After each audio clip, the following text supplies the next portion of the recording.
Claro, pues si Tenemos no, listo pues si es un problema Cristóbal. laboral. Cristóbal Ah, qué Rovira bueno. es director del Instituto de Investigación en Ciencias Sociales ICSO-UDP, sociólogo de la Universidad de Chile, doctor PhD en Política Pública de la Universidad de Humboldt de Berlín y bienvenido a La Voz de los que Sobran esta mañana. Muchas gracias por conectarte con nosotros, Cristóbal. Hola, buenos días. Gracias por la invitación. Así Hola. es. Queremos conversar contigo, Cristóbal, porque está pasando mucho en política, la verdad. La gente está muy interesada también en comentar, en ver. Yo creo que ha sido histórico esto de 15.000, 20.000, 30.000 personas conectadas con el canal de la Cámara de Diputados para ver en vivo los alegatos, lo que está pasando. A mí me parece eso, no sé si concuerdas conmigo, pero me parece muy beneficiosa para la democracia. ¿Qué piensas tú?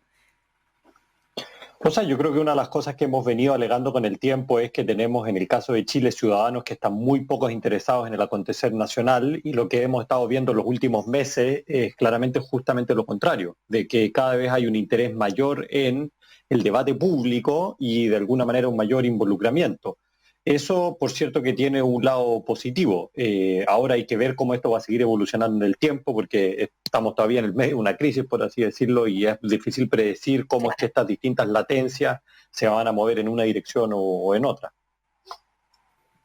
Exacto, eso es muy real también. Oye, lo otro que hemos visto, y por eso también sabemos que tú eres experto en este tema, es un poco un quiebre en distintas fuerzas políticas, especialmente en la derecha, ¿no es cierto? Hoy, ¿por qué? Porque tiene que ver con lo de la votación, hay harto ahí que van a pasar a tribunal, algunos de la UDI, etcétera, pero lo cierto es que ha habido un quiebre en la derecha.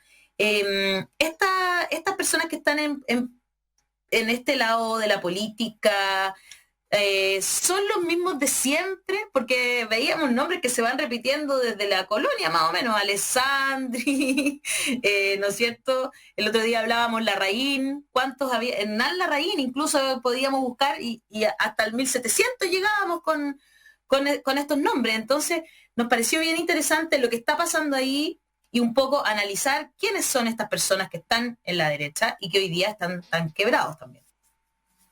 Sí, mira, sobre el punto este que tú señalabas como anecdótico del apellido Larraín, yo creo que este es una característica que es propia del sistema político chileno. Yo creo que no solo se enfrasca en el tema de la derecha, que yo creo que tenemos en general una élite política que tiene lazos de parentesco y que se ha venido reproduciendo a lo largo del tiempo. Podríamos encontrar apellidos similares en la centroizquierda y apellidos similares en la democracia cristiana. O sea, no creo que sea solo un tema de la derecha, por así decirlo. Los Quizás que la Walker. derecha esté exacto, Los uno puede Walkers, ver sí, para allá. totalmente. Por lo tanto, yo creo que ese no es un rasgo solo de la derecha, puede que la derecha quizás esté un poco más pronunciada. Yo creo que lo que sí es nuevo hoy en día es el quiebre que estamos observando al interior de la derecha, que dicho sea de paso, yo creo que esta es una tensión que viene desde hace mucho tiempo y lo que estamos viviendo hoy en día es que esa tensión explotó. Pero yo creo que sería un error pensar de que esta derecha ha sido absolutamente homogénea. Yo creo que más bien lo que ha sucedido es que hasta antes de la crisis actual la derecha ha podido manejar esas tensiones internamente sin que se lleve a la situación actual que estamos viviendo. Pero esas tensiones al interior de la derecha se vienen experimentando desde hace un buen tiempo, diría yo, y tienen que ver con las mismas transformaciones de la sociedad chilena. Y hay un segmento de la derecha que de alguna manera ha puesto la atención en la necesidad de adaptarse a los nuevos tiempos. Un ejemplo muy clásico tiene que ver con las disputas que hemos visto en el país respecto a las famosas cuestiones morales, ¿no? Matrimonio igualitario, aborto, etcétera. Todas las encuestas vienen mostrando de que la sociedad chilena, de haber sido una sociedad muy conservadora a inicios de los años 90, se ha vuelto cada vez una sociedad más liberal. Y hay segmentos de la derecha que han sabido leer esa realidad y que por lo mismo es que han ido adaptando su ideario. Pero hay otros segmentos de la derecha que siguen siendo muy reacios a adaptar esa realidad.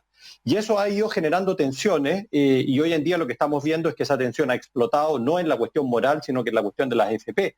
Pero tiene que ver nuevamente con esas divisiones que existen en el interior de la derecha y con un segmento que está más dispuesto a adaptarse a los nuevos tiempos y otro segmento que sigue siendo muy, muy cerrado respecto a cuáles son las demandas reales del Chile contemporáneo. Qué interesante esto de que la sociedad chilena ha ido avanzando hacia ser más progresista, digamos, ¿no? No tan conservadora como éramos antes. Eso también es porque el mundo va cambiando en ese sentido, ¿no? En ese aspecto. El matrimonio igualitario se aprueba en muchos más países, ¿verdad? Sigue aprobándose. Daniel, Sí. ¿qué Sí, lo que pasó? pasa, Cristóbal, es que yo tengo duda y porque no los conozco, ¿ah? Se supone que yo vivo en Las Condes y todo eso, pero soy tan lejano al mundo empresarial y al mundo de la derecha, quizás habla mal de mí también, eh, que no entiendo por qué es que, claro, por qué los empresarios tienen que ser de derecha. ¿Por qué? Entonces, esto lo hemos preguntado a quien se sienta en tu asiento, le preguntamos lo mismo, pero yo todavía no logro entender mucho por qué esta relación, yo se entiendo que en el fondo defienden el sistema económico, etcétera, etcétera, pero no tiene por qué ser, o sea, tú puedes ganar plata por muchas formas, haciendo muchos negocios, y yo tiendo a pensar, y por favor corrígeme, Cristóbal, si estoy mal, que hay también una cuestión, aparte del sistema económico que defienden, digamos, de la estructura del sistema económico y todo lo que hemos hablado de la AFP y todo, que hay un tema, y corrígeme por favor, con el tipo de economía que nosotros tenemos, que es un estado extractivista. O sea, que de los VAS sacamos madera, la mandamos para afuera, sacamos litio, la mandamos para afuera, sacamos cobre, y no desarrollamos nada. Ahí hay una lata de no querer meterle I+D, como dicen algunos, ¿no? Innovación y desarrollo. Entonces, no sé, ¿qué piensas tú de eso, Cristóbal? A ver, yo creo que tú tienes razón en esto de que hay una relación muy clara entre el empresariado y los sectores más de derecha, y que eso de alguna manera es una cuestión global, no es solo un fenómeno chileno. En general el empresariado lo que quiere hacer es privilegiar esos intereses económicos, y por lo mismo que va a defender el modelo, ¿no? Pero yo creo que hay ciertas características que son peculiares del caso chileno, y creo que lo hemos visto muy bien en el debate últimamente, por ejemplo, con la postura de Mario Desbordes, que no sé si vieron que generó mucho debate esto cuando Mario Desbordes dice, bueno, yo me defino de derecha, pero una derecha como la de Angela Merkel en Alemania. Y si ustedes ven a Angela Merkel en Alemania, gran parte del empresariado está con ella. Pero Alemania es un país donde hay sindicatos que son fuertes, donde existen derechos sociales que son universales, que las tasas impositivas son completamente distintas, y el grueso del empresariado, que es de derecha en Alemania, apoya a un partido de centro-derecha en Alemania, que es la democracia cristiana. Pero el programa que ofrece la derecha en Alemania es muy distinto al programa que está ofreciendo la derecha en Chile, ¿no? Y esto nos lleva a por qué es que este empresariado de alguna manera sigue tan apegado a ese modelo. Yo creo que en parte tiene que ver con la historia de nuestro país, ¿no? De que en el fondo sabemos de que hubo una dictadura, y en esa dictadura surge un nuevo empresariado, y gran parte de ese empresariado es el que se ha visto privilegiado por la implementación de dicho modelo, ¿no? Pero habiendo dicho esto, mi impresión, y digo que es una impresión porque no tengo datos duros para justificarlo, pero es más una impresión, es que yo creo que también hay divisiones al interior del empresariado. Yo creo que hay nuevas generaciones al interior del empresariado que se distinguen un poco de esas viejas generaciones, y yo creo que parte de esa élite empresarial, un segmento que puede que sea minoritario, no necesariamente mayoritario, entiende que es necesario llevar a cabo reformas, y que entiende que de alguna manera el modelo hay que perfeccionarlo, que no significa que hay que destruirlo, pero que hay que abrirse a cierto debate. Y hemos visto algo de esto, como por ejemplo el empresariado empieza a decir algunas voces de que están a favor del cambio constitucional, por ejemplo, que dicen, bueno, ese debate hay que tenerlo y hay que llevarlo acá.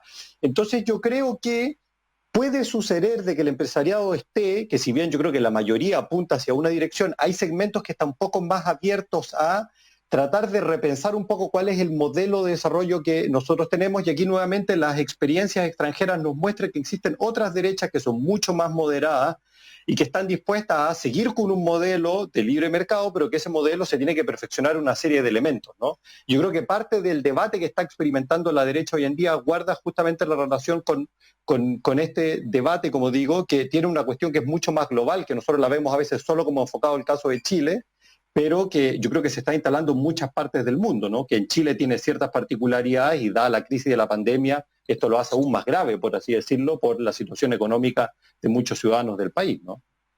Lo que pasa es que yo creo que no se distingue mucho de lo que pasa cuando es el miedo a que cambie, el miedo a que qué va a pasar, porque en el fondo tú dices, sí, los ricos chilenos son nuevos ricos, pero también hay más, los mates son más viejos que la dictadura, y hay varios que son más viejos que la dictadura, que mantienen el mismo sistema estructural neoliberal o libre mercado, como quieras llamarlo. Yo comparto contigo, pero también creo, y no sé por qué, yo lo escuché el otro día, y yo la verdad es que no tengo ideas propias, yo copio de otros. Entonces, creo que el sistema extractivista chileno, creo que hay un tema. O sea, en Chile tenemos madera y mandamos la madera para afuera y no construimos. En Chile tenemos litio y podríamos venderle al resto del mundo baterías y mandamos el litio para afuera. Y bueno, y de partida está en manos de quien está, digamos, el yerno de Pinochet todavía. Y también tenemos cobre y que se manda para afuera, ni siquiera en lingotes muchas veces, sino que en concentrado, que lleva oro, molibdeno, no sé qué, no sé cuánto. Y así lo mandamos para afuera. Somos un país eminentemente extractivista. ¿Qué decir de la pesca, ¿no? O sea, tenemos mucho. Entonces, también hay una visión de que yo con esto gano plata y ¿para qué voy a meterle más? ¿Para qué voy a meterle innovación? ¿Para qué le voy a meter desarrollo? ¿Para qué le voy a meter? El Ministerio de Ciencia lo tenemos hace ¿cuánto? 3 años. Entonces, ¿cuánto le metemos también a eso? Entonces, yo también creo que tiene un tema como de no querer invertir un poco. La otra vez escuchábamos que los japoneses, bueno, sabemos que los japoneses no tienen ni litio, ni madera, ni cobre, no tienen una isla de mierda chica, y nos venden los bancos, las teles, los refrigeradores, y no tienen nada de nada. Entonces hay un tema ahí también con eso. No sé qué opinas tú. No, yo creo que tienes toda la razón, o sea, que obviamente hay razones estructurales respecto a por qué el empresariado se comporta de esa manera y tiene que ver con la matriz productiva de Chile, ¿no? O sea, en el fondo tú tienes razón en el sentido que el grueso de la economía chilena se mueve en torno a determinadas materias primas y aquellas personas que las controlan, el modelo sigue profitando para ello. Pero a lo que yo voy con esta idea de que hay un segmento del empresariado que puede ser minoritario, es que yo creo que se están dando cuenta que ese modelo se está cayendo, en el fondo. Entonces, tratar de defenderlo a rajatabla, en estricto rigor, es contraproducente. El ejemplo de la AFP. Yo creo que lo más probable, imagínense ustedes Bachelet 2.0, si la escuchamos hoy en día, lo que ella quería hacer en aquel entonces, es muy moderado lo que ella quería hacer. Y en ese momento el empresariado dijo, por favor, eso es el chavismo.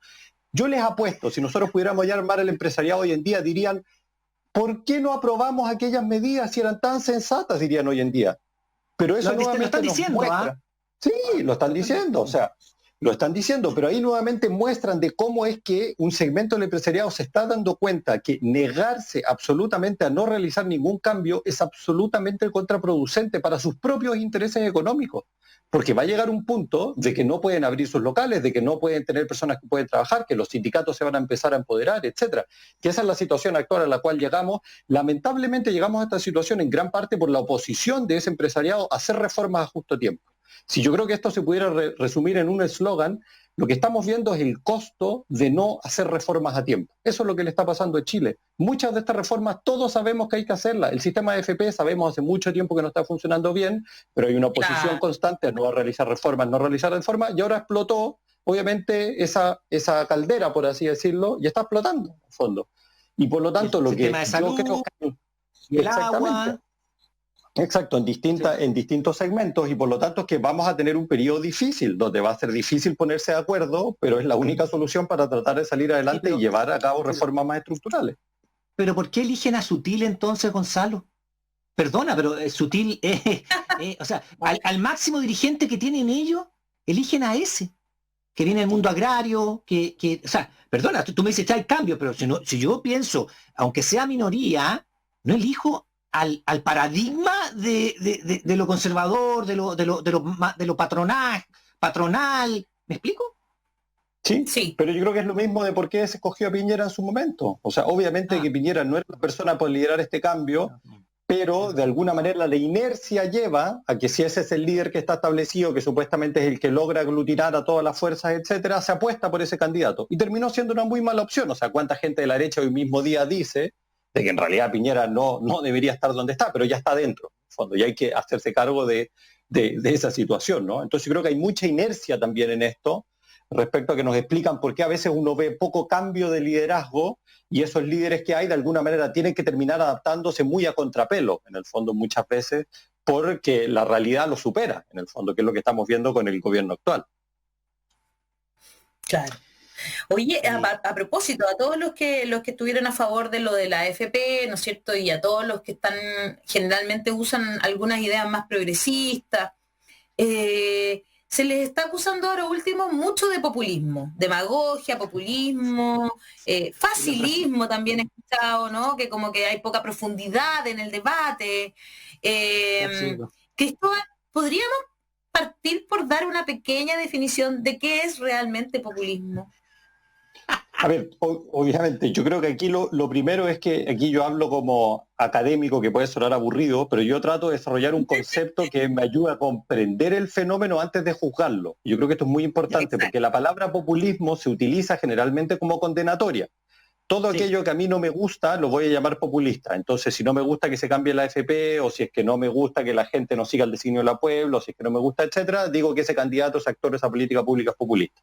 Ese tipo de conceptualización, a mi juicio, es muy poco útil porque no nos sirve para distinguir un fenómeno, y una vez que yo distingo el fenómeno, podemos entrar a la pregunta de cuáles son los efectos que eso puede tener sobre el sistema político. Habiendo dicho esto, la definición que yo utilizo, pero que muchos académicos en general lo utilizamos, es que el populismo debe ser entendido como un discurso o una ideología que tiene dos características. Y ese discurso de ideología dice, primera característica, que la sociedad está dividida en dos grupos, una élite que es mala, que es perversa, que es corrupta, y un pueblo que es puro y soberano. Esa es la primera distinción, esta distinción maniquea entre élite y pueblo. Y la segunda distinción propia del discurso de la ideología populista es que va a decir de que la política lo que tiene que hacer es seguir a rajatabla la soberanía popular, los designios del pueblo, por así decirlo. Esa es la definición simple, por así decirlo, que es la que mejor nos ayuda a entender qué es lo que es el populismo. Y ojo que en esta definición el populismo no es ni de derecha ni de izquierda, es simplemente esta idea de que existen los malos, existen los buenos, ¿no? Y que hay que respetar la soberanía popular. Después aparecen populismos de derecha o izquierda porque esa definición que yo les presenté de populismo generalmente va de la mano con algo más. Entonces, cuando uno escucha a Donald Trump, no es solo de que existe una élite corrupta y un pueblo puro, sino que él además dice, bueno, el pueblo norteamericano son los blancos, y eso lo mueve a la derecha porque termina jugando en el fondo con ideas xenofóbicas, ¿no? Y si uno escucha los populismos de izquierda como Chávez, qué sé yo qué es lo que él va a decir, bueno, el problema es que los malos son todos aquellos que acumulan el capital y lo que tenemos que hacer es destruir el sistema capitalista, etcétera, y eso lo mueve a la izquierda. Pero insisto, el populismo per se no es ni de derecha ni izquierda, se combina con otras ideologías y eso hace que se mueva en una dirección hacia la derecha o hacia la izquierda. ¿Y te ha parecido que es populista la discusión actual sobre el retiro de los fondos del 10% de la AFP? ¿Hay discursos que van en esa línea? A ver, yo creo que si uno escucha el debate en torno a las AFP y sobre todo el debate que ha habido en el Congreso, yo creo que hay una cuestión que sí es clara. Yo creo que el debate en general es pobre en el sentido de que no tenemos muy, a mi juicio, cuando uno escucha a los parlamentarios que están debatiendo, ¿no? Aparece mucho esta cuestión normativa y moral respecto a por qué en el fondo hay que hacerlo o no hay que hacerlo, ¿no? Que yo creo que está bien, es parte de la política eso, pero uno también esperaría un debate un poco más elevado de la clase política respecto a cómo enfrentamos los reales problemas que tenemos en el Chile de hoy. Y en el fondo sacar el 10% a mi juicio no va a solucionar el problema de las AFP o el problema de las ISAPRE o el problema en general del modelo que nosotros tenemos. Entonces, lo que uno podría esperar de la clase política es que nos diga, bueno, tenemos un problema estructural respecto a nuestro sistema de pensiones y tenemos que hacer una reforma a aquello, y si a mí me explica ese parlamentario por qué sacar ese 10% me ayuda en esa dirección, uno puede decir, bueno, podemos tener un debate que sea un poco más de altura, ¿no? Y yo creo que eso efectivamente no se ha llevado a cabo. ¿Implica esto que el debate sobre las FP sea populista? Yo tiendo a pensar de que esto no necesariamente es así, porque como les decía antes, la discusión populista o el discurso populista hace esta distinción clara entre la élite que es mala, perversa y corrupta, etcétera, que el pueblo es soberano, etcétera. Yo creo que hay rasgos, si ustedes quieren, o hay algunos políticos que por algún momento algo de eso han articulado, pero yo no sé si el debate mismo en torno a las AFP o otros debates, su característica central sea la cuestión del populismo. Yo creo que hay mucho simplismo, yo creo que hay mucha necesidad de alguna manera conectar con un malestar que existe en la ciudadanía contra las FP, ¿no? El movimiento, el no más FP existe hace tiempo, no surgió ayer, ¿no? Solo que mucha gente se olvidó de que este movimiento existía. Pero si uno ve las encuestas, la legitimidad que tiene la FP es muy, muy baja, ¿no? Entonces yo creo que hay otros rasgos que a mi juicio lo definen mejor. Convocó en su última manifestación más de 1 millón de personas, o sea, estamos hablando de un movimiento que realmente tiene mucho apoyo en la ciudadanía. Pero apoyar a la ciudadanía, a mí eso es lo que me apoyar lo que piensa en general la gente, ¿no? Imagínate que esa encuesta Academ, que es de ellos mismos, que casi como que la hacen para ellos, el 85% estaba a favor. Entonces, estar con la gente, con el pueblo, ¿es populismo? ¿Es eso? ¿Estar con una idea popular? Es que yo creo que exactamente hay que discutir entre que algo sea popular y que algo sea populista, que yo creo que son dos cosas diferentes que a veces se confunden. Muchos de los líderes populistas, si nosotros nos vamos a Europa, por ejemplo, los populistas de extrema derecha plantean ideas que de hecho no son muy populares, pero que generan mucha polarización. No es de que el grueso de los españoles o los italianos, alemanes digan de que no quieren ningún inmigrante más en el país. Es algo que genera mucho debate, pero no es que el 85% de los alemanes digan cerremos nuestras fronteras y no llegue ninguno más. Entonces, ojo, de hecho, muchas veces las ideas de los populistas no son tan populares. Vean Donald Trump, su nivel de popularidad en este momento no es muy alto, de hecho, pero es un populista. Pero a veces, porque aquí hay una distinción, hay que ser súper fino, Cristóbal, y sorry que te lleva ya, pero el populismo a veces también tiene buenas ideas, pero que son extremadas o que son mal utilizadas o manipuladas, y por eso hace que salgan presidentes elegidos que como, no sé, como Bolsonaro, como Trump, como el propio venezolano, ¿no? Chávez no, pero por lo menos... Maduro, porque también lo considero. Entonces también, claro, no sé. Tienes toda la razón, porque yo creo que muchas veces tenemos que preguntarnos, la pregunta previa en el fondo es ¿por qué el populismo prende tanto a veces? Y el populismo prende porque muchas veces hay un malestar muy generalizado en la ciudadanía con lo que está sucediendo en el sistema político. Piensen ustedes esta distinción de élite corrupta y pueblo puro. Vámonos al caso de Brasil, que tú decías es Bolsonaro. Bolsonaro yo creo que es un desastre como presidente, pero no hay que olvidarse de que en Brasil hubo un escándalo de corrupción gigantesco. Lo que pasó aquí no es nada al lado de lo que pasó en Brasil. Por lo tanto, muchos ciudadanos brasileños con impotencia miran a su sistema político y dicen, en realidad tenemos una élite corrupta y en realidad el pueblo es el que tiene que tener la capacidad de autogobernarse, por así decirlo, y por eso es que cala muy fuerte este discurso populista. Entonces, volviendo a la idea que tú decías, yo creo que muchas veces los populistas logran conectar con un malestar que existe en la ciudadanía, pero fallan muchas veces en tratar de proponer cuáles son las soluciones que deberíamos llevar a cabo para poder salir del problema en el cual nos encontramos, ¿no? No una casualidad, volviendo al caso de Bolsonaro. Sí. Dale, perdón. No, que en el mismo caso de Bolsonaro, ¿no? O sea, yo discrepo absolutamente de cuáles son las políticas públicas que él trata de implementar y veamos la crisis en la cual está sumida el Brasil, pero no, yo creo que no podemos comprender por qué sale Bolsonaro sin tener en cuenta la crisis que está viviendo ese país, ¿no? Y que tiene que ver en parte con el comportamiento de esas élites. Lo que pasa es que a veces está el escándalo del populista que no tiene ni un respaldo en las ideas, que es lo que pasó con Abdalá Bucaram, que no aguantó ni 2 años. O sea, es una cosa como... Ahora, no sé si puedo hacer una pregunta final. No, la Ale, porque la Ale es la que maneja los tiempos. ¿Sí? Si nos quedan algunos minutitos. Quiero preguntarte una cosa que es mía. Voy a aprovecharme ya. Perón. Juan Domingo Perón. Estamos hablando del partido de Juan Domingo Perón, que es el justicialismo. Y que él sostenía, pero abiertamente, que los trabajadores y los ciudadanos argentinos no eran pescados por la élite. Eso fue lo que él hizo triunfar. Yo siento que el discurso de él y de su señora también, Evita, era absolutamente populista, pero eso como que algo hizo en la sociedad argentina que hoy día y sigue siéndolo, porque el peronismo va desde la derecha hasta la izquierda. Entonces es una cosa muy rara, por eso te lo planteo, para entender un poco también. Yo sé que no tiene nada que ver, y si me quieren hacer bullas, háganmelas, pero siempre he tenido esa duda.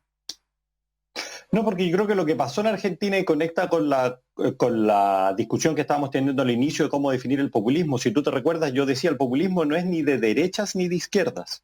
El peronismo en estricto sensu no es ni de derecha ni de izquierda. En el fondo lo que plantea es esta distinción y qué es lo que va a hacer que de hecho el sistema político argentino se estructura mucho más por un eje populismo-antipopulismo que por un eje derecha-izquierda. Y por eso es que en ese eje populismo-antipopulismo tú puedes tener populistas de derecha, Menem, como populistas de izquierda, como puede ser los Kirchner. Y si tú miras el polo antipopulista, puedes tener antipopulistas de izquierda o derecha, pero el sistema político argentino se estructura mucho más por una lógica populismo-antipopulismo que derecha-izquierda. Diferente a lo que pasa en Chile, de que en general nosotros pensamos el sistema político chileno articulado en un eje derecha-izquierda, ¿no? Pero eso es lo que lleva a la peculiaridad del sistema argentino versus a un modelo político como es el chileno, ¿no? Y tiene que ver con el impacto que tuvo Perón dentro de la historia de la Argentina, ¿no? No estaba tan mal yo. Me parece muy interesante. No, se pasó, la verdad es que era un... No, está bien, porque a mí siempre me ha llamado la atención, fíjate, porque tengo amigas, sí, no sé, son primero peronistas y después se definen en el resto, ¿no? Claro. Y siempre me ha llamado la atención un poco, como que también es algo que bueno, y esa figura enorme de Evita que está en Buenos Aires, ¿no es cierto?, en un edificio, que siempre me ha llamado la atención que sea... Una ciudad, La Plata se llamaba Ciudad de Evita, imagínate. Sí, así se llamaba. Imagínate. La Plata, la ciudad de La Plata se llamaba Ciudad de Evita. Sí, no, sí, sí, cosa. Aunque tú no creas, conozco la ciudad de La Plata, estuve ahí en un encuentro feminista, de hecho. Y había muchas feministas que son ¿cachai? Peronistas, pues. Entonces por eso siempre me llama la atención. En fin. Oye, me parece muy interesante lo que hemos conversado, poder analizar estas cosas, pucha que es interesante, ¿no? Sobre todo en un país donde se tratan de sacar la filosofía, la educación cívica de los colegios, poder tener estas conversaciones para que también eso va a elevar el nivel, espero yo también, en un futuro, ¿no es cierto?, de las conversaciones políticas que se dan, ya sea en los matinales hasta el mismo Congreso. Creo que la gente tiene derecho a escuchar conversaciones que sean reales, en las que se informe. Y por eso nos gustó mucho esta conversación, Cristóbal. Muchas gracias por acompañarnos esta mañana en La Voz de los que son. Muy preclaro. Muchas gracias. Ok. Muchas gracias, que estén bien y gracias por la invitación. Oye, de nada. Nosotros nos estamos despidiendo un poco